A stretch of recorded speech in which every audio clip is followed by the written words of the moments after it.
Hello everyone, my name is Derek Schave. I'm going to be talking about Edelman, my agency. Uh, Also, I was assigned Starbucks, and Edelman is the current agency of Starbucks. All right, let's get right into it. I'm going to go into the history of Edelman. They were founded in 1952 by Daniel Edelman. They actually started in Chicago. They expanded first into New York and Los Angeles. Actually, Chicago and New York are the co-headquarters right now. Later, international expansion was into Europe, Asia, Latin America, and as well as the Middle East. They were actually the first PR company to service their web-based clients. They were the ones to recognize that the internet is very important for PR, even that early. And then a little history from 1994 to early 2000s, the revenue had increased from 70 million to 210 million. It's a huge increase. And they just recently, I think like a couple years ago, new offices in Turkey and China. All right, now let's talk about their current status. The current status is their headquarters reside in New York City and Chicago. They have over $600 million in revenue per year, and over 4,200 employees worldwide. They're huge.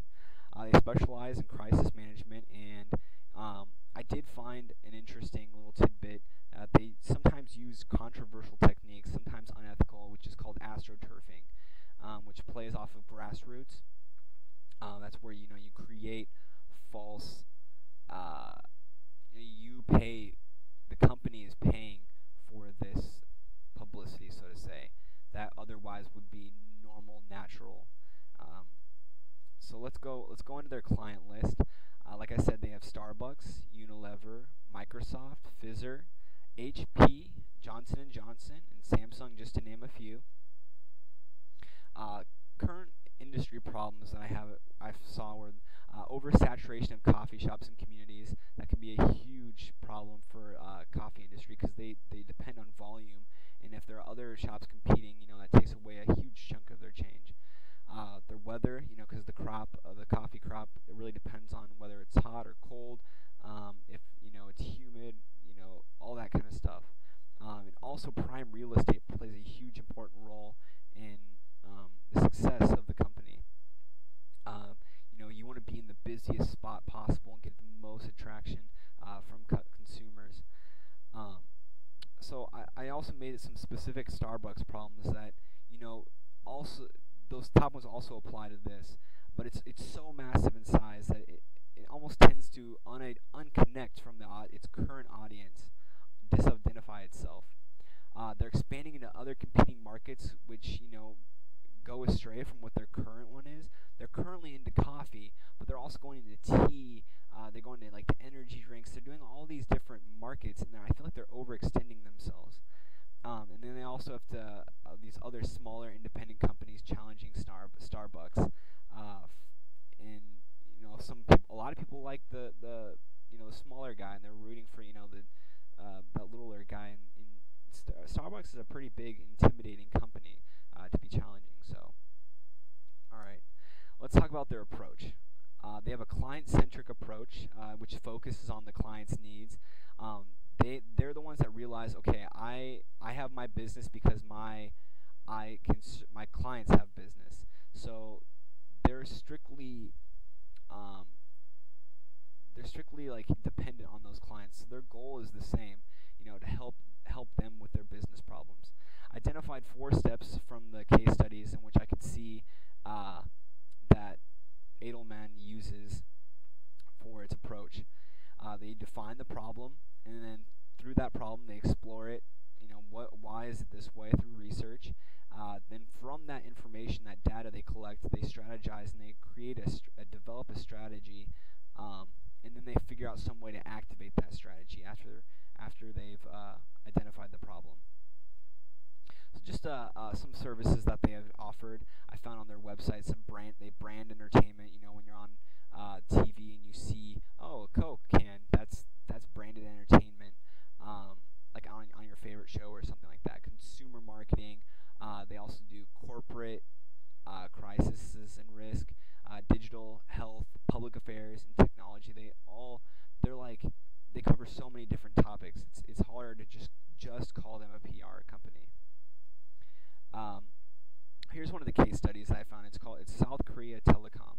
So in 2012, South Korea Telecom reached like 1 million online followers. The problem, well, social media had created this social kind of sort of a internet addiction, online bullying, and South Korea Telecom recognized this. They said that 1 in 5 students spend an average of 7 or more hours on mobile devices, and when they're separated from the mobile devices, they experience symptoms of anxiety, depression, insomnia when they're cut off. And it's also estimated that a total of 2.55 million citizens in South Korea are addicted to the internet. South Korea has 98% of its households connected to the internet, and when you compare that to the United States, we only have 71%. The NIA estimates that 160,000 children between the ages of 5 and 9 are addicted to the internet, either through their smartphones, tablets, computers, and personal computers. That's a lot of kids, a lot of young kids. So what their objectives were to utilize their social media, 1 million people that were following them, as a force for good. They wanted to highlight, their role in creating this positive online atmosphere, and trying to improve the community. And through that, they wanted to provide, examples, authentic, compelling examples, and use social media to do that. They also wanted to foster like an online dialogue, where like opinion leaders and the general public can all be taking responsibility for their words and actions online. All right, now this is their strategy. What they did is they first, conducted a survey, and then based on those survey results, they created an infographic profiling the average Korean internet user, and thereby they were spreading the findings and generating publicity of the upcoming campaign. And then they also created a logo for that to reinforce this campaign's ideals, and those commitment to those ideals. They engaged in a 5-part program with 5 themes. So the 5 themes were participation, sentiment, expression, humor, and encouragement. And to each of those, they had social media mentors who would represent this certain theme and online community, and they would use specifically to prove a point. And then they chose those mentors, like I said, because they harnessed social media, and they were going to make a positive achievement in their lives and their communities. All right, so the results, and I apologize, it should say 9 months instead of 19 months. But in the survey that they conducted, at the end of the 9-month campaign, 90% of the respondents said that their views and behavior were significantly changed after participating in this campaign. They had 37 Facebook posts related to the campaign, 44,000 likes, 6,400 replies, 1,800 shares, more than 16,000 people took part in all of the missions, not counting the thousands more who downloaded those themes online. So the top tier people would write articles on the campaign, and thanks to the actual success, they got an award. South Korea Telecom, extended its first season and created actually a second campaign, in which it's actually currently running right now. All right, so the next case study that I found is Business Roundtables. Now they're an international trading company, and they do a lot of international trade with everybody from around the world. They recognize that American trade is growing, and actually has grown 24 million new jobs this year. And next, like, the 95 of the consumers reside outside the United States. So it's a lot of business outside. Americans were largely opposed to free trade, especially with South Korea and China, and favored Mexico, Canada, and Europe, actually. The problem with all this was establishing these trade agreements without approval by Congress, so they needed Congress's help.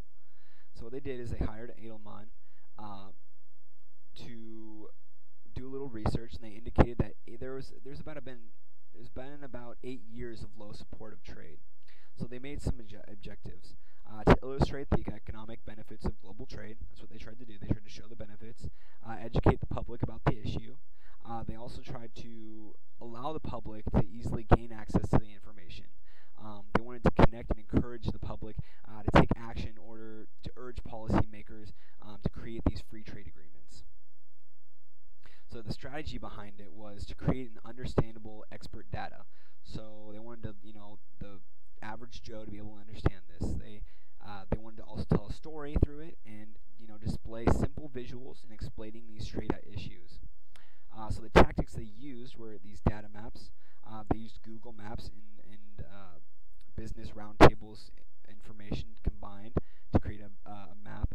They created these widgets so that you can get in contact with your local congressman via social media or email. And then they also use some grassroots support by targeting bloggers and social network people. So the next one I wanted to talk about is the business roundtables, the results of it. So the policymakers didn't notice this. They took notice to it, and they had more than 4,500 people view this map that they had created. Each user spent about an average 3 minutes and 11 seconds on the site using the map. The U.S. House Committee linked Business Roundtable's map on their trade resources, so they got a lot of good free publicity there on their website. They allowed President Obama and Congress to actually pass 3 fair trade agreements with South Korea, Colombia, and Panama.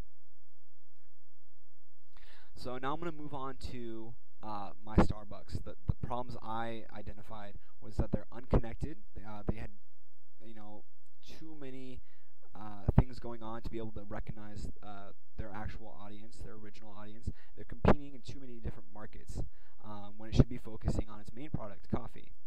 The research I found is that Starbucks coffee actually got rated behind McDonald's coffee, which is not good at all when you're in the coffee business to be rated lower than a fast food restaurant. The taste testers reported strong but burnt and bitter enough to make your eyes water instead of open. Ooh, that's a little harsh. And then they also said that the potential customers were lost due to the evolving market preferences. They just weren't connecting anymore with their audience. So what the objectives I found were to be to reconnect with the current customers, connect with local communities, convey the passion behind the coffee again. You need to be able to show that to your customers. And then hire warm, knowledgeable baristas that support the company's passion. So this is the strategy I had behind it.